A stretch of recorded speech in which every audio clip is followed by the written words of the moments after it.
Hello students, today நம்ம என்ன பார்க்க போறோம்னா theory of machine subjectsல first chapter displacement, velocity and acceleration இந்த மூணு பத்தி கான்செப்ட்ஸ் வந்து டிஸ்கஸ் பண்ணலாம்.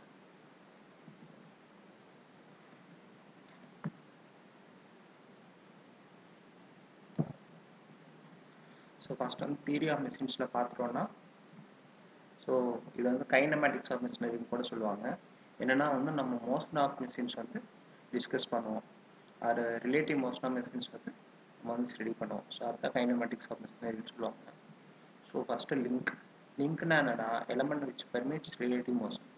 ஸோ ஒரு எலமெண்ட் இருக்குது, இதர் டேங்கோ கனெக்டிங் டாடோ. ஸோ அந்த எலமெண்ட் வந்து ஒரு ரிலேட்டிவ் மோஷன் வந்து கொடுக்குது, ஸோ அலோவ் பண்ணுது. ஸோ இந்த மாதிரி இருக்கிறத நம்ம லிங்க்னு சொல்லுவோம். நெக்ஸ்ட் வந்து ரப்பிங் வெலாசிட்டி. ஸோ ரப்பிங் வெலாசிட்டிங்கிறது one of the important concept. இது எப்படின்னா, இப்போ ஒரு லிங்க் இருக்குது, இன்னொரு லிங்க் இருக்குது, ரெண்டையும் ஜாயின் பண்ணுறதுக்கு ஒரு ஜாயிண்ட் இருக்குது. ஸோ இது ஒரு ஆங்குலர் வெலாசிட்டியில் ரொட்டேட் ஆகுது, இது ஒரு ஆங்குலர் வெலாசிட்டியில் ரொட்டேட் ஆகுது. இப்படி இருக்கும்போது ரெண்டு கேஸ் எடுத்துக்கலாம். ஃபர்ஸ்ட் வந்து ரெண்டுமே ஆப்போசிட் டைரக்ஷன் ரொட்டேட் ஆகுது. ஃபர்ஸ்ட் ஒன்று வந்து கிளாக் வைஸ் டைரக்ஷனையும், செகண்ட் ஒன்று வந்து கவுண்டர் கிளாக் வைஸ் டைரக்ஷனையும் ரொட்டேட் ஆகுது. ஸோ இந்த மாதிரி இருந்துச்சுன்னா என்னென்னா ரப்பிங் வெலாசிட்டி ஃபார்ம் வந்து VR = RB × ω1 - ω2 வெக்டர்.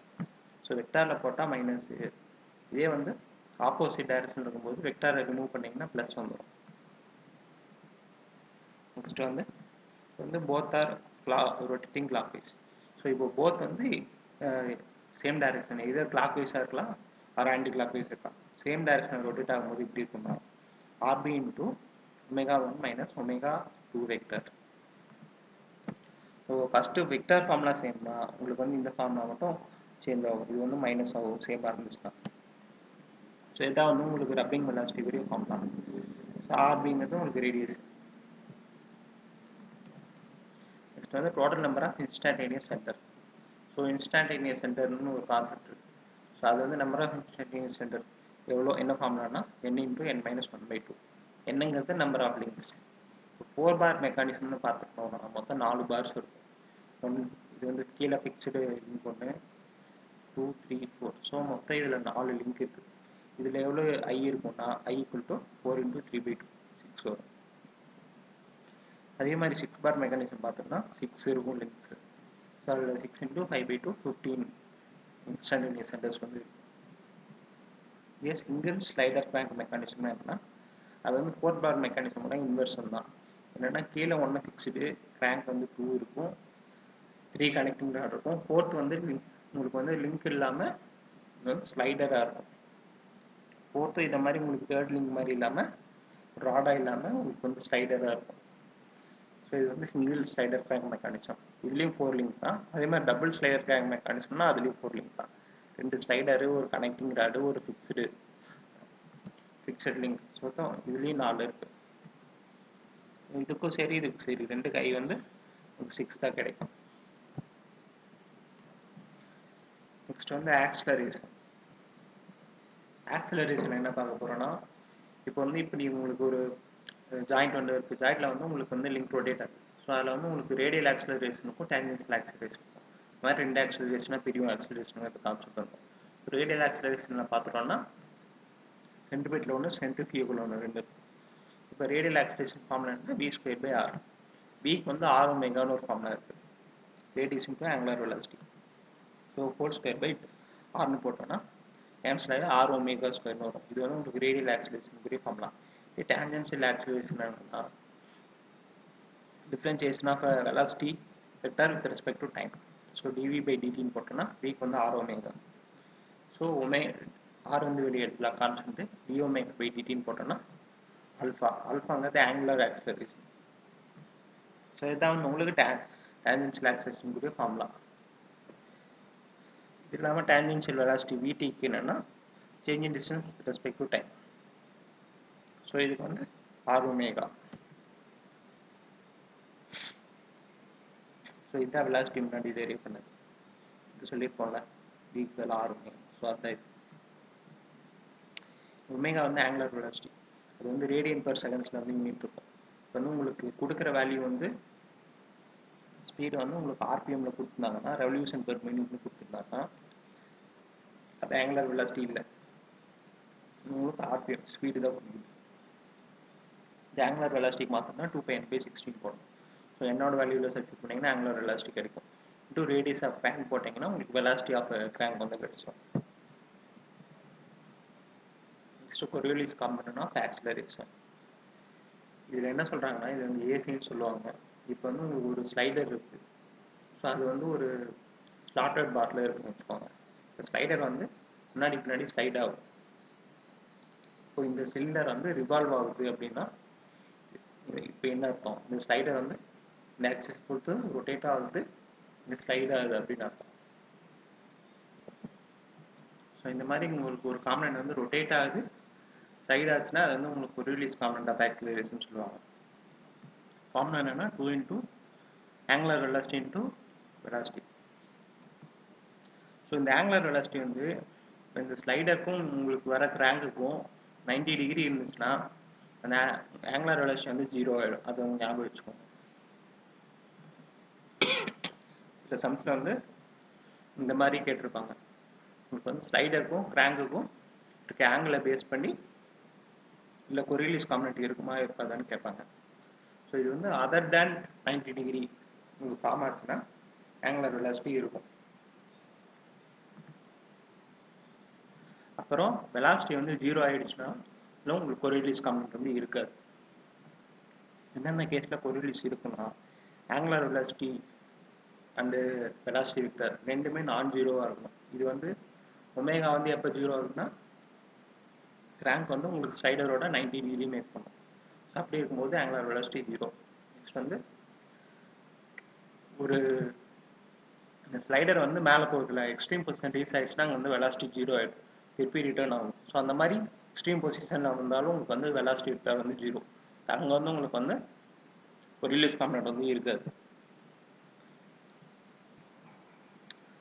ஸோ இப்போது அதோட வெக்டர் எப்படி இருக்குன்னு பார்த்தோன்னா, இப்போ வெலாசிட்டி வெக்டர் அப்வர்டில் இருந்துச்சுன்னா உங்களுக்கு வந்து அந்த ஆங்குலர் வெலாசிட்டி வந்து உங்களுக்கு கிளாக் வைஸில் இருந்துச்சுன்னா இது வந்து 90 டிகிரி திருப்பிக்கணும். ஒரு ரிலீஸ் வந்து ஒரு ரிலீஸ் காம்பனண்டோட வெக்டர் வந்து ஒரு 90 டிகிரி டில்ட் ஆகி உங்களுக்கு வந்து ரைட் ஹேண்டில் வந்து கிடைக்குது.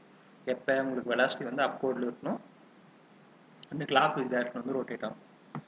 இதே வெலாசிட்டி அப்வர்டாக இருந்து உங்களுக்கு வந்து ஆன்டி கிளாக் வைஸ் ரொட்டேட் ஆச்சுன்னா உங்களுக்கு வந்து ஆப்போசிட்டில் 90 டிகிரி திரும்பிக்கும். அப்போ வந்து உங்களுக்கு லெஃப்ட் ஹேண்டில் கிடைக்கும்.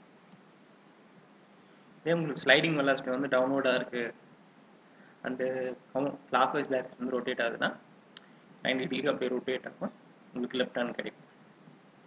இதே மாதிரி தான் இதுவும் உங்களுக்கு ஸ்லைடிங் வெலாசிட்டி வந்து டவுன்வர்டாக இருக்குது and anticlockwise direction rotation ஆச்சுன்னா கொரியோலிஸ் காம்பனன்ட் வந்து உங்களுக்கு ரைட் ஹேண்ட் கிடைக்கும். நெக்ஸ்ட் வந்து simple harmonic motion. Simple harmonic motion என்னன்னா ஃபர்ஸ்ட் வந்து displacement x equal to a sin omega t ன்னு சொல்லுவோம். ஸோ இந்த எக்ஸோட வேல்யூ மேக்ஸிமம் எப்போ இருக்குன்னா இது வந்து 1 இருந்துச்சுன்னா இது maximum by x max equal to a. Next வந்து வெலாசிட்டி காம்பனன்ட் வந்து இதோட first time differentiation. So dx by dt போட்டோன்னா a omega cos omega t ன்னு வரும். இது எப்படி இருக்குன்னா cos omega t sin எப்படி மாற்றலாம்னா sin 90 plus omega t ன்னு போட்டோன்னா இது வந்து சேஞ்ச் பண்ணிக்கலாம். அப்போது டிஸ்பிளேஸ்மெண்ட் இங்கே இருக்குன்னா வெலாசிட்டி வந்து இதில் 90 டிகிரி திரும்பி இருக்கும். இதுக்கு கம்பேர் பண்ணி பார்த்தீங்கன்னா தெரியும். sin 90 plus omega t sin omega t. இது வந்து 90 டிகிரி டில்ட் ஆகிடும். ஸோ இது மேக்ஸிமம் வேல்யூ எடுத்தோம்னா a omega. நெக்ஸ்ட் வந்து ஆக்சிலரேஷன் காம்பனன்ட் அது வந்து dv by dt. டிஃப்ரென்ஷியேட் பண்ணோன்னா டிஃப்ரென்ஷியேட் பண்ணால் என்ன ஆகும்? Minus a omega square sin omega t ன்னு கிடைக்கும். இதை வந்து உங்களுக்கு வந்து மைனஸை ரிமூவ் பண்ணோம் என்ன பண்ணோம், சைனை வந்து 180 add பண்ணிக்கணும்ல, sin 180 plus omega t போட்டோன்னா இது வந்து மைனஸ் ப்ளஸ் ஆகிடும். இதில் மேக்ஸிமம் வேல்யூ எடுத்தோம்னா a omega ஸ்கொயர். ஸோ இங்கே பார்த்தோம்னா எக்ஸ் வந்து ஹரிசாண்டலாக இருக்குது லெஃப்ட்டு, வெலாசிட்டி வந்து அப்வர்டு, ஆக்சிலரேஷனோட ஆங்கிள் வந்து 180 டிகிரி இருக்கும். ஸோ இதுதான் இங்கே வந்து நம்ம சிக்னிஃபிகேஷன். இது என்ன தெரிஞ்சுக்கிறோன்னா இதில் வந்து 180 டிகிரி எக்ஸ் அண்ட் ஏ வந்து டிஸ்பிளேஸ் ஆகிருக்கு. ஸோ எக்ஸும் ஏவும் ஆக்சிலரேஷனும் பார்த்தோம்னா என்ன, டைரக்ட்லி ப்ரொபோஷனல். ஸோ இந்த ஏக்கு பதிலாக நம்ம கொண்டு வந்து எக்ஸை உள்ளே போட்டுக்கலாம். இங்கேயே இருக்குது, இங்கேயே இருக்குது மேக்ஸிமம் வேல்யூ.